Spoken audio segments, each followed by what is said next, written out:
Olá, tudo bem? Como é que você tá? Tá gostando do conteúdo aqui? Tá.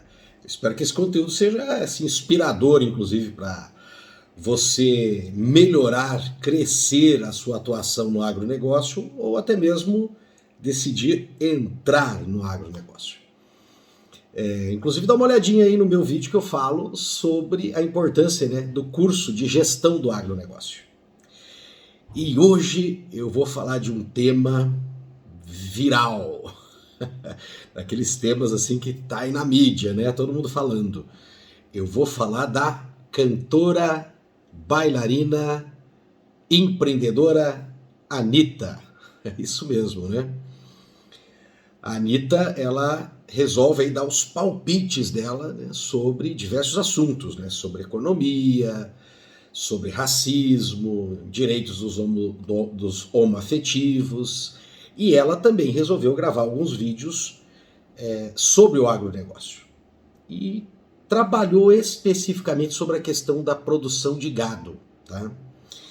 E eu quero aqui também fazer uma análise sobre o que ela falou e depois olhar um pouco mais distante, numa posição mais filosófica, sobre a opinião de pessoas como a Anitta, né, sobre diversos assuntos e assuntos técnicos como esses. Então vamos lá.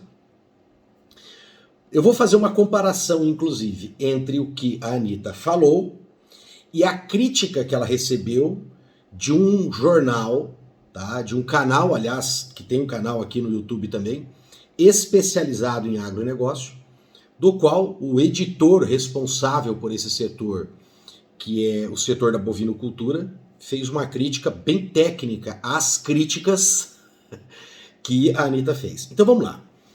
O que a Anitta falou? A Anitta falou assim, ela estava surpresa que nós temos mais cabeças de gado do que cabeças de gente. E que isso é espantoso. Pois é, mas tem um detalhe, né? Nós temos mais cabeças de frango ainda. Porque o Brasil abate quase 7 bilhões de frangos. Então, o Brasil abate quase que um frango por pessoa do mundo por ano. Então, essa questão de número de animais não significa nada, entende? Porque se você tem espaço, né, se você tem condições de criar os animais, você vai ter um mercado mundial para consumir isso, é lógico que nós vamos aumentar. E é uma tendência natural que quanto mais você consegue administrar a criação, você vai ter mais gado. Então é claro que nós queremos de uma forma, né, que tenha crescimento em escala, racionalidade, que o número de animais que nós criamos seja maior que o número de animais que nós temos, o número de pessoas que nós temos no país. E inclusive a crítica lá do editor, ele fala assim, olha Anitta, você tem que entender que os animais, eles não nascem prontos. Eles vão nascer bezerrinhos, alguém vai se dedicar, gastar dinheiro com medicamento, cuidados, atenção, funcionário, pasto, tem que produzir alimento para esses animais, até ele chegar no ponto de abate. E nós temos que lembrar também que dentre esses animais adultos, nem todos estão indo para o abate. Porque a gente precisa da mãe criando e a gente precisa dos pais, dos touros. É lógico que touro hoje com a inseminação artificial é um número bem menor, mas a mãe a gente precisa. E não é um processo de reprodução tão rápido. Além disso, também nós temos gados, né, adultos que são para a produção de leite. Eu acredito que lá o editor não comenta esse caso, né, que é o caso da pecuária de leite. E ela fala, então, também da questão da produção dos gases, né, do metano. Acredito que ela estava se referindo a essa capacidade que o metano tem de provocar o efeito estufa. Aliás, eu tenho um vídeo aqui onde eu explico qual a relação entre o dióxido de carbono, o metano e o óxido nitroso. Assista aí, procure no meu canal que você vai encontrar que eu explico qual a relação e por que o metano é tão preocupante. Aliás, lembrei até, é quando eu falo sobre a agricultura ABC, agricultura de baixo carbono. Procure no meu canal Agricultura de Baixo Carbono, que você vai encontrar uma explicação sobre isso.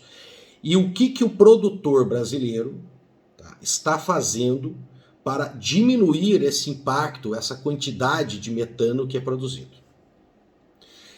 Depois ela vai falar sobre a água, né? Que se esse empresário estivesse pagando por essa água, ele talvez não ia produzir tanto, né? Porque a carne ia ficar mais cara. Bom, eu acredito que a resposta do editor não foi exatamente sobre o que a Anitta estava falando. O editor fala que a água que é consumida no frigorífico é pago, né? E paga tributação, né? Tudo isso sobre essa água. Beleza, a crítica dele, a observação dele foi válida, mas eu acho que a Anitta estava talvez falando sobre o consumo de água para criar o animal. Me dá a impressão que é isso. Também fiquei meio na dúvida entre o que ela está comentando e o que ele fala, não da indústria em si do frigorífico, mas do fato do animal consumir essa água. E realmente, né, não há pagamento de água no Brasil, mas não é grande problema o consumo de animais. Isso não é a maior preocupação, porque nós temos recursos hídricos para isso. A nossa maior preocupação, na verdade, é a água gasta na irrigação para produzir alimentos para esses animais. Que no caso do gado ainda não é muito, porque a gente não tem tanto gado assim confinado. O que a gente tem mais confinado e que aí você tem que realmente produzir alimentos e trazer esses alimentos prontos até eles, hoje é suínos e avicultura. A nossa pecuária ainda é uma pecuária de extensão e com pastos não irrigados. Então a gente vive da água da chuva. Eu sou particularmente um defensor que nós devemos reduzir os nossos pastos, pelo menos pela metade, transformar isso em agricultura com plantio direto, de preferência uma agricultura com racionalização de uso de agrotóxicos, e aumentarmos, intensificarmos a produção de gado confinado e aí produzir esse alimento também com irrigação. Então podemos dizer que aí, Anitta, essa crítica, se for voltado para o consumo, realmente ela não é muito válida. Agora, o gasto de água com a agricultura, isso é preocupante. Todavia, na questão de água, mais preocupante do que isso ainda, né, é a questão da intervenção naquilo que nós chamamos de produção de água. Porque nós temos a maior parte da água do mundo, ela está nos oceanos. Daquilo que não está nos oceanos, que é bem menos de 10%, uma parte está congelada, uma boa parte está congelada, e aí nós temos essa água que está ciclando, e nesse processo de ciclagem ela está passando pelo continente. Aí ela vai ficar no solo, formando lençóis freáticos, formando aquíferos, ela vai ficar em lagos, lagoas, represas e nos rios, que são as águas superficiais. Aí a quantidade, tá, provavelmente é menos de 1% da água no mundo. E é a intervenção do homem, aí sim, nesse ecossistema, né, no solo, no ecossistema continental, que está diminuindo a retenção dessa água aqui, que é a água doce que a gente precisa. Isso é muito mais preocupante. Então nós temos que melhorar, por exemplo, os nossos solos, aumentar o teor de matéria orgânica, melhorar a estrutura física dos nossos solos, para que esses solos funcionem como uma esponja, capazes de reter água. Aí essa água ela vai infiltrando no movimento chamado percolação bem devagarzinho e vai chegar no lençol freático, que abastece os rios, represas, ou vai formar aquíferos, que são verdadeiros depósitos subterrâneos de água para a gente. Então, mais preocupante é isso. Aí o que o editor faz? O editor faz uma crítica a ela também, dizendo assim, olha, essa questão de preço, Anitta, a sua visão está distorcida, porque ao contrário, a gente quer que essa carne chegue cada vez mais barato na mesa do consumidor. E você está falando, vamos cobrar a água, vamos imaginar que vamos cobrar a água pelo consumo das vacas, né, ou dos bois que estão lá engordando, ou produzindo leite. E com isso vai ficar mais cara a produção, então vamos diminuir o consumo, né? Mas para o brasileiro em si, não tem que diminuir o consumo, porque o brasileiro já está consumindo muito pouco. O brasileiro não tem dinheiro para comprar essa carne. O detalhe é que a maior parte dessa carne nós estamos exportando. Por que nós estamos exportando? Porque o preço lá é mais atrativo do que vender aqui. O brasileiro está sem grana. Então, antes de nos preocuparmos em deixar isso mais caro para diminuir o consumo, que não vai acontecer, porque se a gente deixar mais caro, os países continuam importando, mesmo com preço maior, se o nosso preço ainda continuar competitivo, e se nós aumentarmos tanto esse preço que ele deixa de ser competitivo, nós vamos quebrar uma cadeia produtiva aqui, nós vamos deixar de exportar, vamos desempregar pessoas que estão trabalhando, vai deixar de entrar dinheiro e nós vamos ter pessoas, né, mais pobres ainda no Brasil. Então, consumindo menos isso. Então, a solução não é essa, viu, Anitta? É simplesmente aumentar o custo de produção para que as pessoas consumam menos. Então, repetindo o raciocínio, olha só, Anitta, o que vai acontecer? Se a gente aumentar, tá, mas mesmo assim continuar competitivo no mercado internacional, não vai reduzir, porque nós vamos continuar a exportar. Se a gente aumentar tanto esse preço, que torna então ele menos competitivo, a nossa carne, o que nós vamos fazer é gerar desemprego aqui. E aí essas poucas pessoas que ainda estão consumindo carne vão deixar de consumir e vão começar a passar fome. Então a coisa é um pouco mais complexa, entende? Porque você está olhando o mercado interno. E o agronegócio, Anitta, ele é um negócio assim, mundial, né? É um sistema em rede internacional. Né? A gente não pensa em produção de gado pensando só no consumo interno. Frango, suínos, soja, a gente pensa também nesse mercado mundial que nós atendemos. Então é uma peça de tabuleiro muito mais complexa que uma análise superficial como essa que foi feita. Tem o mérito, ainda bem que você, que é uma pessoa famosa, está se preocupando. Mas aí eu recomendo que continue estudando. Aliás, eu te dou uma ideia, Anitta. Assim, olha, se alguém puder fazer chegar isso nela, já que você é especialista em uma coisa, em cultura, em dança, em música, a qual eu, por exemplo, não entendo absolutamente nada, mas você ganha muito dinheiro com isso. Então, por que não criar um fundo Anitta de investimento para estudantes de agronomia e estudantes de gestão do agronegócio e estudantes de agroecologia, um fundo com o dinheiro que você ganha, para aprimorarmos pessoas que realmente possam se especializar nisso, com o fundo, né, Anitta de desenvolvimento do agronegócio, ou até poderia ser o fundo Anitta de desenvolvimento sustentável do agronegócio, para que então especialistas possam estudar isso.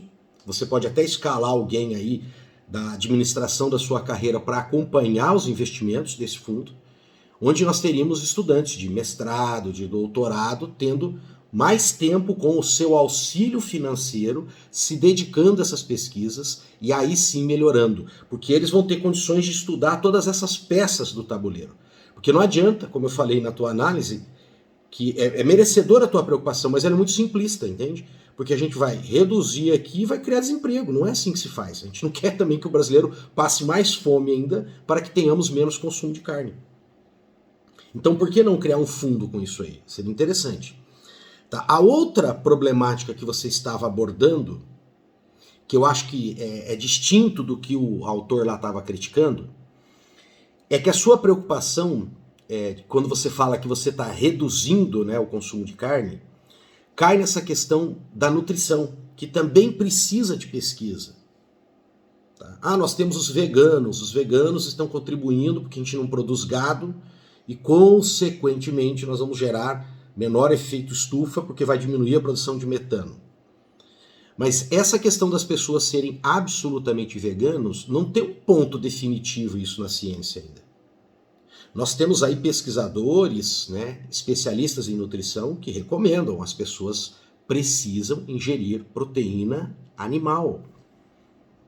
Então, por que a gente também não estuda mais profundamente sobre isso? Falta recurso nas universidades, faltam pessoas como você, que têm recursos hoje pelo teu mérito, pelo teu imenso talento que você conquistou isso, mas que invistam também em pesquisa. Tem aluno que gostaria, tá, de desvendar mais esses mistérios, mas aí falta investimento no Brasil. É lógico que a maior preocupação deveria ser do próprio Estado, né, das próprias pessoas que estão no governo investir nessa pesquisa, mas não estão investindo. Então, quem sabe empresários e artistas famosos como você, que têm recursos, investir na pesquisa, investir na academia, né, bancar alunos de mestrado e doutorado para que eles façam essas pesquisas. Porque essa questão de ser vegano não tem um consenso sobre isso. E aproveitando, deixa eu voltar um pouquinho na crítica que o editor fez, né? Quando ele fala que não é só uma questão de carne, mas é que nós temos diversos outros produtos. E aí, inclusive, tem um vídeo meu também que eu falo sobre isso, né? Sobre essa questão da cadeia de produção dos bovinos, onde se aproveita até o berro, né? Aquela expressão, se aproveita até o berro.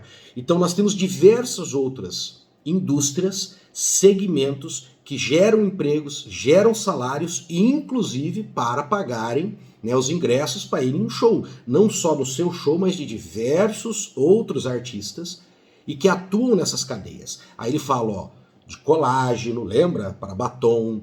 Ele fala de shampoo, ele fala de cinzas, né, que são utilizadas, por exemplo, para louças. Ele vai falar de cordas, de instrumentos. Então nós temos diversos segmentos que utilizam isso. Então nós precisamos, na verdade, estudar mais sobre essas cadeias. E não simplesmente, vamos tomar uma atitude aqui para diminuir a cadeia. Porque nós podemos, por exemplo, com integração pecuária-floresta, Anitta, diminuir o tempo de vida desse gado sensivelmente. Nós vamos ter o gado, nós vamos continuar a exportar essa carne, nós vamos continuar a ter todas essas indústrias correlatas à indústria do gado, da carne do gado, e gerar emprego do mesmo jeito, mas diminuindo sensivelmente a produção de metano, que é o problema do pum da vaca que você falou lá, Anitta. Outra coisa, a fixação de carbono. Pois é, se você fizer pastos, tá, bem sustentáveis, por exemplo, né, com adubação, né, com organominerais, recomendo, assista aí o meu vídeo sobre organominerais. Se nós investirmos organominerais na pastagem, a gente pode melhorar a pastagem. Essa pastagem, inclusive, vai fixar CO2. O país pode se tornar, né, um país que drena CO2. Entende? Bom, por fim, tá, o que eu recomendo agora falando de um ponto de vista mais filosófico, tá? Eu entendo a preocupação que a Anitta tem com as questões ambientais. Como eu também tenho questões que não são da minha área e que eu me preocupo muito. O problema é que quando a gente vai dar uma opinião sobre algo que a gente não entende, essa opinião, ela pode repercutir tendo efeitos, às vezes, mais negativos do que positivos. Principalmente quando é uma pessoa conhecida, porque ela tem a autoridade pela fama. A gente usa muito isso na academia, viu, Anitta? Que é o argumento da autoridade. Então, quando eu quero afirmar alguma coisa da minha área, que é o agronegócio, eu posso falar assim, ó, o autor fulano de tal, é daí que a gente pega os artigos científicos, daí que é a importância de usar revistas renomadas, sinal de que aquele artigo tem muita qualidade, ele passou, né, pelo crivo de outros grandes pesquisadores, e você fala, ó, lá naquela revista tem um artigo tal, do doutor fulano de tal, lá de Harvard, e aquilo me dá isso, né, que é o argumento de autoridade. As pessoas aceitam mais facilmente o que eu estou falando. E no seu caso, você é um argumento de autoridade, Anitta. Por quê? Porque você é famosa. Simples assim. As pessoas vão falar, opa, vamos ouvir o que a Anitta está falando. O problema é que aí você talvez não seja especialista nesse assunto. E a sua opinião pode ter reflexos. Talvez alguns positivos, porque você desperta a consciência das pessoas, isso é muito bacana da sua parte, mas também pode despertar algumas conclusões que não são tão boas até para a própria sustentabilidade do agronegócio. Então o que eu recomendo? Aquilo que eu te falei, né? Por que não você usar o teu nome, a sua fama e até o seu poder financeiro hoje para investir em jovens pesquisadores? E também faça aí lives, uma sugestão, faça lives aí, né? Ou se você não quiser fazer uma live, ligue para pessoas que sejam da sua confiança, que sejam aí agrônomos, economistas do agronegócio, ambientalistas, e pergunte para eles. Porque eu acho louvável o que você falou, olha, eu fui estudar, eu fui ler, fui pesquisar, mas aonde? Às vezes você foi pesquisar na internet. E a internet, ela tem isso também, né? Ela vai trazer primeiro aquele monte de informações superficiais, porque são os sites que os algoritmos mais vão indicar, porque são os mais pesquisados, os mais superficiais. E os que têm conhecimento técnico, eles sempre vão ficar lá embaixo. Inclusive como os meus vídeos, né? Acabam ficando lá embaixo. E eu aqui, inclusive, estou usando uma estratégia, né? Até para que os meus temas sejam mais vistos, mais visualizados, eu vou pôr o seu nome no título do meu vídeo. E eu tenho certeza que só por ter o teu nome, que é um argumento de autoridade, talvez esse vídeo seja mais visualizado. Então, procure pessoas de confiança aí, próximas de você. E se você não tem nenhuma pessoa próxima, que legal. Você vai falar assim, gente, eu preciso conhecer agrônomos, eu preciso conhecer biólogos, eu preciso ir lá na universidade e conhecer esses pesquisadores. Não sei qual cidade que você mora, mas aí deve ser uma cidade grande, deve ter grandes universidades. Talvez o Rio de Janeiro, tem a Rural aí do Rio de Janeiro, tem a Estadual do Rio de Janeiro. Se você está em São Paulo, a USP, a PUC. Então procure esses pesquisadores, converse com eles um pouquinho antes. Às vezes é 30 minutinhos da sua vida. Esse pessoal vai te dar uma visão daquele problema. Aí você vai dar uma opinião muito mais científica. Uma opinião muito mais dentro da realidade do que ocorre dentro daquele segmento. E aí, inclusive, você vai ajudar muito mais na conservação do meio ambiente. Beleza? Muito obrigado. Para todas as pessoas que estão assistindo esse vídeo, se puderem, deixa um like, que eu ficaria muito feliz. Um abraço.